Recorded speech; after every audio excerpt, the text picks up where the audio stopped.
Imagine you're cooking dinner as you normally do on an evening or a weeknight. Perhaps you're cooking chicken and some grease on the stovetop in your kitchen. Maybe you're doing a little homework, watching your favorite TV show, or catching up on a little bit of laundry.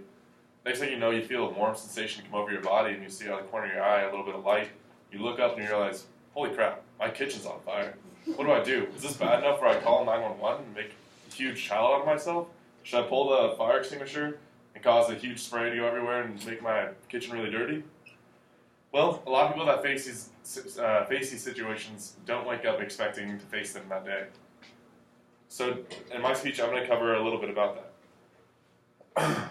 The U.S. National Library of Medicine has found that people not only suffer burn marks from being unprepared for these events, they also suffer mental illnesses.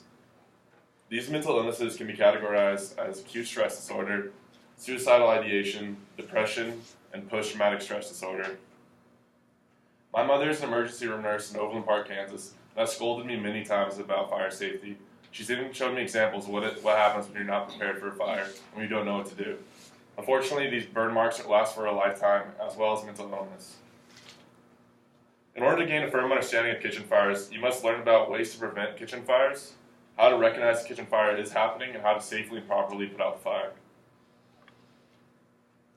The first step in fire safety is to prevent the fire from occurring in the first place. Many of you have probably been lectured by fire marshals in your hometowns about this. Many things you've probably heard before are such as the turning pan handles of pans back away from the stovetop to avoid them being knocked off, using the back burners before you use the front burners, testing your smoke alarm regularly, etc. They go on forever.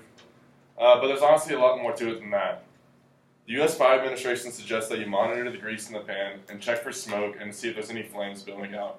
Especially if you're using a gas stove and you see flames that could be masked by the gas stove itself that could be occurring outside of the controlled area.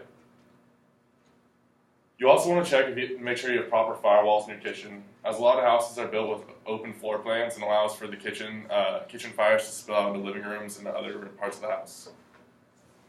The U.S. Fire Administration also suggests that you keep a lid or a cover when you're cooking nearby, so that if a fire is to break out, you could easily put it out. You should also always keep a fire extinguisher in arm's reach.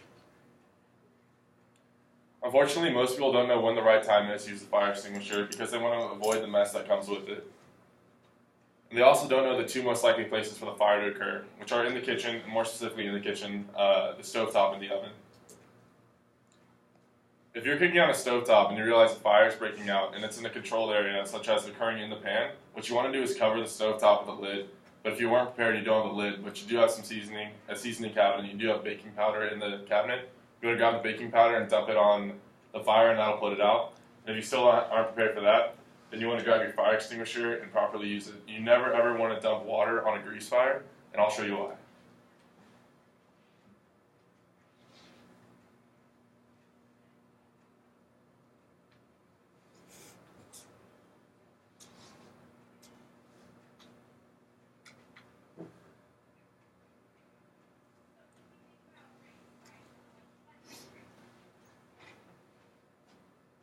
Pouring the water on right now, and you can see fires beginning to.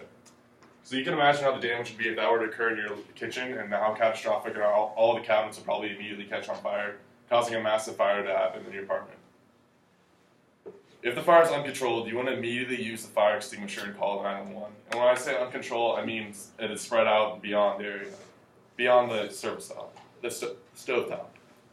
And the best way to properly use the fire extinguisher, or the proper way to use it rather, is you pull this pin right here, so you can see. You pull this pin right here, and then you point the hose at the base of the fire. You stand 8 to 10 feet away, and you pull this lever, and it should work the first time, but if it doesn't, you want to jiggle it a few times or give it a few pumps, and it should start going. If the fire is occurring in the oven, Lieutenant Anthony Moncusko, Director of Fire Safety for the Fire Department of New York, suggests that if you see smoke coming out of your oven, that there's likely a fire going on in the oven, or a fire is starting to occur. What you should do is turn off the oven, grab the fire extinguisher, and back away and observe. And if the fire continues, you want to put it out with the fire extinguisher and then dial 911. In conclusion, fire safety is one of the most underrated pieces of information in society today. Thousands of lives are lost annually because people are ignorant to the proper ways to put out fires. If you ever find yourself in this situation, assess the situation, observe the fire, and recognize the proper ways to put it out, like I've put up for you. Thank you.